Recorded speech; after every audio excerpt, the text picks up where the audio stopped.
আসসালামু আলাইকুম। আমি অ্যাডভোকেট ইমরান, নিয়মিত প্র্যাকটিস করছি ঢাকা জজ কোর্টে।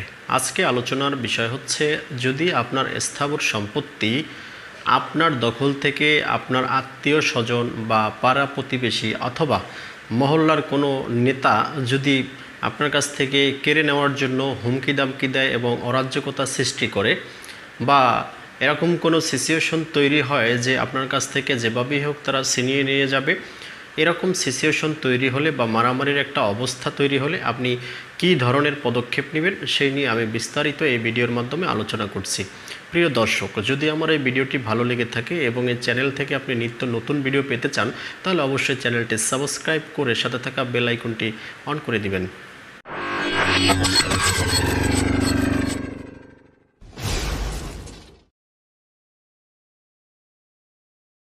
প্রিয় দর্শক, দেখুন, আমাদের সমাজে জমি প্রতি ভালোবাসা নেই এমন কোনো মানুষের নেই। তবে যদি সেই জমি নিজের হয়ে থাকে তাহলে কথা ভিন্ন। বাট যদি এমনটা হয় যে আপনার জমি, সেটা শত্রুতাবশত হোক অথবা জমির স্থান বেঁধে বা কালপাত্র বেঁধে যদি সে এমন অবস্থা হয় দখল করে নিয়ে নেবে, সমাজে প্রতিনিয়ত দেখা যাচ্ছে যে সেটা হোক দলীয় নেতা, হোক বিরোধী দলীয় নেতা, বা শত্রুতার জের ধরে অথবা পাড়া প্রতিবেশী ক্ষমতার জের ধরে যদি ক্ষমতা দেখিয়ে আপনার কাছ থেকে জমি দখল করে নিতে চায় এবং যদি অরাজ্যকতা সৃষ্টি করে, অশান্তি সৃষ্টি করে, ভয়ভীতি প্রদর্শন করে, এরকম যদি সিচুয়েশন তৈরি হয়, তাৎক্ষণিক আপনি কি ব্যবস্থা নেবেন, কি ব্যবস্থা অবশ্যই আপনার নেওয়া উচিত সে বিষয় নিয়ে একটু কথা বলছি।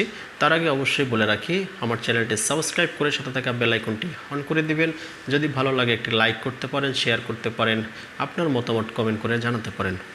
প্রিয় দর্শক, যদি আপনার এরকম সিচুয়েশন তৈরি হয় তাহলে আপনারা এডিএম কোর্টে 145 ধারা অনুযায়ী একটি ক্রিমিনাল ইনজাংশনের মামলা দায়ের করবেন। ক্রিমিনাল ইনজাংশনের মামলা এডিএম কোর্টে দায়ের করতে হয়, এটাকে ডিসি কোর্ট বলে বা এডিশনাল ডিস্ট্রিক্ট কোর্ট বলে থাকে।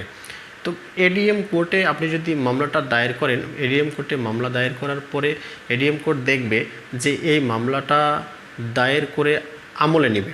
প্রথমে মামলাটি দেখবে, এরপরে আপনার মামলাটি আমলে নিয়ে তদন্ত দিবে। তদন্ত যে থাকবে, তদন্তকারী অফিসার হোক বা যে কোনো সংস্থাকে যদি তদন্ত দেয়, সেই সংস্থা সরজমিনে যাবে। সরজমিনে গিয়ে যদি দেখে যে মামলার যে জমি সংক্রান্ত যে মামলাটি হয়েছে সেই জমি আপনার দখলে তখন পর্যন্ত আছে, তাহলে এই তদন্ত প্রতিবেদনটি ম্যাজিস্ট্রেটের কাছে জমা দেবে। ম্যাজিস্ট্রেট যদি দেখে এবং সন্তুষ্ট হয়, তাহলে জমিটি যার দখলে থাকবে তার দখলেই কিন্তু রায় দিয়ে দেবে যে তার দখলেই থাকুক। প্রিয় দর্শক, এখানে বলে রাখি, যদি আপনার এরকম সিচুয়েশন তৈরি হয় তখন আপনি অস্থির হয়ে পড়েন, তখন দেখা যায় আপনি কোর্টকে ভয় পান অথবা পুলিশকে ভয় পান।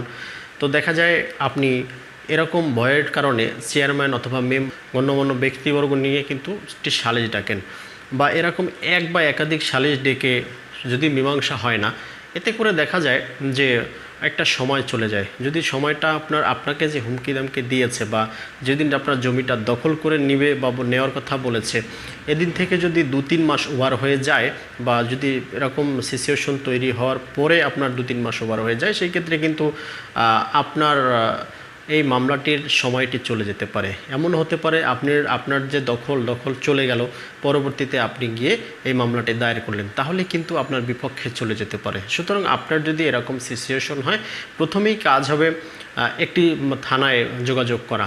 আপনার পাশে যে নিকটস্থ থানাটি রয়েছে সেই থানায় আপনি যোগাযোগ করবেন। যোগাযোগ করে যদি কোনো প্রতিকার তারা না দিতে পারে, তাহলে আপনি জিডি করবেন। জিডি করে চলে আসবেন। এই জিডিটা হচ্ছে আপনার একটি ডকুমেন্ট। আপনি যখন মামলা দায়ের করতে যাবেন এডিএম কোর্টে, তখন এটা একটা ডকুমেন্ট হিসাবে কাজ করবে, এটা একটা সাপোর্টিং এভিডেন্স হিসাবে কাজ করবে। প্রিয় দর্শক, তখন এডিএম কোর্ট আপনার এই যে মামলাটা নিয়ে তদন্ত দিল, তদন্তের পরে আপনার দখলে যদি দেখে, তখন কিন্তু আপনার দখলে দিয়ে দেবে। আর যদি আপনার দখলে না থেকে যারাও আপনার কাছ থেকে কেড়ে নিয়েছে জমি তার দখলে দেখে, তাহলে কিন্তু তার দখলের রায় আগে দিয়ে দিবে, পরবর্তীতে কিন্তু এই মামলা নিষ্পত্তি করবে। যদি কারো দখলে সম্পত্তিটি না থাকে, অর্থাৎ আপনার দখলেও নাই, ওই ব্যক্তির দখলেও নাই, তখন কিন্তু কোর্ট সম্পত্তিটিকে সরকারের পক্ষে নিয়ে নেবে। তখন কিন্তু আপনার এটা নিয়ে একটা বিস্তর সময় লাগবে। তো সেজন্য আপনার দখলে থাকা অবস্থায় যদি এরকম সিচুয়েশন তৈরি হয় তাহলে অবশ্যই 145 ধারা অনুযায়ী আপনারা এই মামলাটি এডিএম কোর্টে দায়ের করবেন। আপনার বিশ্বস্ত আইনজীবী থাকতে পারে, তাদের মাধ্যমে এই মামলা দায়ের করতে পারেন। আর যদি বিশ্বস্ত আইনজীবী না থেকে থাকে সেই ক্ষেত্রে আমাদের সাথেও যোগাযোগ করতে পারেন। আর চেম্বারের ঠিকানা ডেসক্রিপশন বক্সে দেওয়া আছে, সেখান থেকে আপনারা চেম্বারের ঠিকানা নিয়েও যোগাযোগ করতে পারেন অথবা কল করেও জানতে পারেন আমাদের চেম্বারের লোকেশন। প্রিয় দর্শক, যদি চ্যানেলটি ভালো লেগে থাকে এবং ভিডিওগুলো যদি আপনাদের কাছে ভালো লেগে থাকে অবশ্যই চ্যানেলটি সাবস্ক্রাইব করে সাথে থাকা বেল আইকনটি অন করে একটি শেয়ার দিতে পারেন, একটু লাইক দিতে পারেন আমাকে ইন্সপায়ার দেওয়ার জন্য। আপনারা যদি লাইক কমেন্ট করেন তাহলে অবশ্যই ভিডিও তৈরি করতে আমার কিন্তু ইন্সপায়ার হয়, আমার কিন্তু আরও ভিডিও করতে উৎসাহ আসবে। সেজন্য অবশ্যই একটা লাইক একটি কমেন্ট করবেন, আপনার মতামত জানাবেন, কেমন হলো ভিডিওটি সেটি আপনি মতামতের মাধ্যমে জানাতে পারেন। ভালো থাকবেন, পরবর্তী ভিডিও দেখার আমন্ত্রণ রইল।